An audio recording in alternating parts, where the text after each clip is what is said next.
안녕하세요. 복잡한 경제 이슈의 핵심을 명쾌하게 파헤쳐드립니다.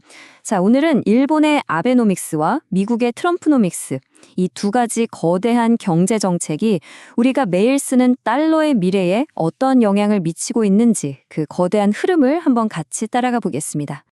한번 상상해 보세요.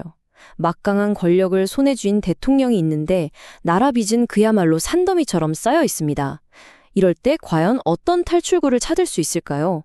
이게 바로 오늘 우리가 풀어볼 정치와 경제가 아주 복잡하게 뒤얽힌 거대한 수수께끼의 시작점입니다. 자, 첫 번째 파트입니다. 바로 대통령의 경제 딜레마. 정치적인 야망은 정말 하늘을 찌를 듯한데 나라 살림, 즉 재정 현실이 발목을 잡는 그런 상황이죠. 현재 미국 트럼프 행정부의 이야기에서부터 한번 시작해 보겠습니다. 이걸 보시면 그 딜레마가 한눈에 보입니다. 한쪽에서는 대통령 지지율이 51.5%까지 치솟으면서 정말 뭐든 할 수 있을 것 같은 강력한 정치적 힘을 얻었죠. 근데 다른 한쪽을 보면 국가 부채가 GDP의 120%를 넘어섰습니다. 쉽게 말해서 하고 싶은 건 너무 많은데 쓸 돈은 없는 아주 난감한 상황에 처한 거죠. 그럼 이런 딜레마 속에서 과연 어떤 일이 벌어질까요? 놀랍게도요, 우리는 이 문제에 대한 일종의 플레이북, 그러니까 참고할 만한 각본을 이미 본 적이 있습니다. 바로 2013년 일본이 실행했던 아베노믹스입니다. 정말 소름 돋을 정도로 상황이 비슷해요.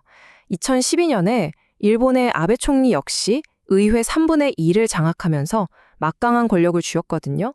하지만 동시에 GDP 대비 국가 부채는 무려 230%에 육박하는 그야말로 재앙적인 수준이었습니다. 어때요? 지금 미국이 겪는 딜레마와 정말 판박이죠? 이 어려운 상황을 뚫기 위해 아베 총리가 쏜 게 바로 그 유명한 세 개의 화살입니다. 첫 번째는 뭐냐? 중앙은행을 동원해서 돈을 아주 공격적으로 풀어서 금리를 팍 눌러버리는 거고요. 두 번째는 그렇게 낮춘 이자 부담을 바탕으로 정부가 돈을 팍팍 쓰는 겁니다. 그리고 마지막 세 번째는 국가 성장 전략을 통해서 경제 체질 자체를 바꾸겠다는 큰 그림이었죠. 이 전략의 핵심 개념이 바로 재정 우위라는 건데요. 말이 좀 어렵죠? 아주 쉽게 말해서 이런 겁니다. 정부가 빚 내서 돈을 써야 되는데 이자가 너무 부담되니까 중앙은행한테 야, 금리 좀 낮춰서 우리 빚 부담 좀 덜어줘 라고 압력을 넣는 상황이에요. 사실상 중앙은행의 독립성이 정부의 재정 필요성 아래로 들어가는 거라고 보시면 됩니다. 이 전략의 중심에는 바로 이 간단한 공식이 있습니다. 뭐 복잡해 보이지만 핵심은 진짜 간단해요. 나라 빚의 이자율 R보다 경제 성장률이 G가 더 높기만 하면, 그러니까 빚 이자가 늘어나는 속도보다 경제가 커져서 돈 버는 속도가 더 빠르면 이 빚은 감당할 수 있다, 이런 뜻입니다. 그리고 아베노믹스는 실제로 이걸 현실로 만들어냈습니다. 공격적으로 돈을 풀어서 빚의 이자율은 꽉 눌러놓는 데 성공했고요. 정부 지출을 늘려서 경제 성장률은 그보다 더 높이 끌어올렸죠. 결국 돈 버는 속도가 이자 내는 속도를 앞지르는 이기는 게임을 만들어낸 겁니다. 자, 그럼 이제 일본의 이 플레이북을 가지고 현재 미국 상황에 한번 직접 대입을 해볼까요? 과연 트럼프노믹스는 아베노믹스의 길을 그대로 따라가게 될까요? 다시 한번 추자를 기억해 보죠. 아베노믹스가 시작될 때 일본의 GDP 대비 부채 비율은 229.5%였습니다. 자기 나라 경제 규모의 2배가 넘는 빚을 지고 있던 정말 아찔한 상황이었어요. 그럼 현재 미국은 어떨까요? 120.8%.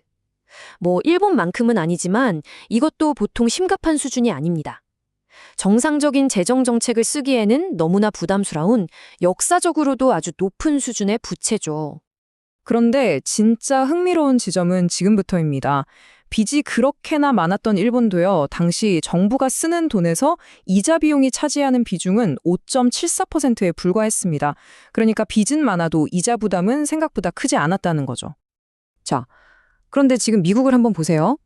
정부가 쓰는 돈의 무려 13.3%가 빚 갚는 이자로 그냥 사라지고 있습니다. 아베노믹스를 시작할 때 일본보다 2배가 넘는 부담이에요. 바로 이것이야말로 미국 행정부가 왜 그렇게 금리를 내리라고 목을 매는지 보여주는 가장 직접적인 이유입니다. 말 그대로 이자 내느라 다른 데 쓸 돈이 없는 거예요. 자, 네 번째 파트. 약달러 시대의 서막입니다. 이렇게 막대한 빚을 감당하기 위한 경제 전략이 과연 세계의 기축통화인 달러의 가치에는 어떤 결과를 가져오게 될까요? 아베노믹스의 결과는 통화 가치에 그대로 드러났습니다. 여기 이 숫자 하나가 모든 걸 말해주죠. 정책을 시행하고 나서 달러 대비 엔화 가치가 무려 47.6%나 폭락했습니다. 의도적으로 자기 나라 돈의 가치를 떨어뜨려서 수출을 늘리고 빚 부담을 줄이려고 했던 거죠. 그리고 이 슬라이드를 보시면 이게 그냥 과거 일본만의 얘기가 아니라는 걸 알 수 있습니다. 비슷한 현상이 이미 시작됐거든요. 달러 인덱스는 벌써 10% 이상 하락했습니다. 마치 일본의 플레이북이 그대로 재현되는 것처럼 보이죠. 하지만 미국의 이야기에는 일본에는 없었던 아주 큰 변수가 하나 끼어듭니다. 바로 관세죠. 저명한 경제학자 그레고리 맹큐의 말처럼 관세는 결국 경제 전체의 생산성을 떨어뜨려서 우리들의 실질 소득을 갉아먹습니다. 이 변수가 상황을 훨씬 더 복잡하게 만들고 있어요. 이 관세 때문에 중앙은행인 연준은 그야말로 진퇴양난에 빠집니다. 인플레이션을 잡으려고 돈줄을 죄자니 사람들 소득이 줄어들 위험이 있고요. 반대로 소득을 지키려고 돈을 풀자니 물가가 걷잡을 수 없이 치솟을 수 있습니다. 이러지도 저러지도 못하는 거죠. 결국 인플레이션으로 고통받든 소득 감소로 고통받든 그 대가는 국민이 치르게 될 가능성이 아주 높습니다. 자, 마지막으로 시야를 좀 더 넓혀보겠습니다. 5번째 파트, 부채의 세계입니다. 사실 이런 빚 문제와 재정 압박은 결코 미국과 일본만의 이야기가 아니거든요. 이건 지금 전 세계적인 현상입니다. 유럽의 경제 대국 프랑스도 한번 볼까요? 여기도 상황이 비슷해요. 국가 신용 등급이 떨어질 위험에 처했고 불어나는 이자 비용은 곧 영국을 넘어설 거라고 합니다. 높은 사회복지 지출이라는 구조적인 문제 때문에 돈을 쓸 수 있는 선택지가 거의 없는 거죠. 전 세계 주요국들이 지금 다 비슷한 고민에 빠져 있습니다. 그리고 각 나라가 펼치는 이런 국내 경제 정책들은요, 결코 그냥 그 나라 안에서만 일어나는 일이 아닙니다. 이 모든 것은 미국과 중국의 패권 경쟁이라는 더 거대한 지정학적 무대 위에서 펼쳐지는 하나의 거대한 체스 게임과도 같다고 할 수 있습니다. 바로 이 차트가 그 현실을 아주 적나라하게 보여주죠. 미국과 중국 사이에 놓인 높은 관세 장벽은 단순한 무역 분쟁이 아니라 경제 패권을 둘러싼 지정학적 경쟁의 가장 중요한 무기인 셈입니다. 오늘 분석을 마무리하면서 마지막으로 이 질문을 던져봅니다. 전 세계적으로 정부가 막대한 빚을 감당하기 위해 중앙은행의 독립성을 흔들고 돈을 찍어내는 것에 의존하려 할 때 우리가 매일같이 쓰는 이 돈의 가치는, 그리고 우리 돈의 미래는 과연 어떻게 될까요? 한 번쯤 깊이 생각해 볼 문제입니다.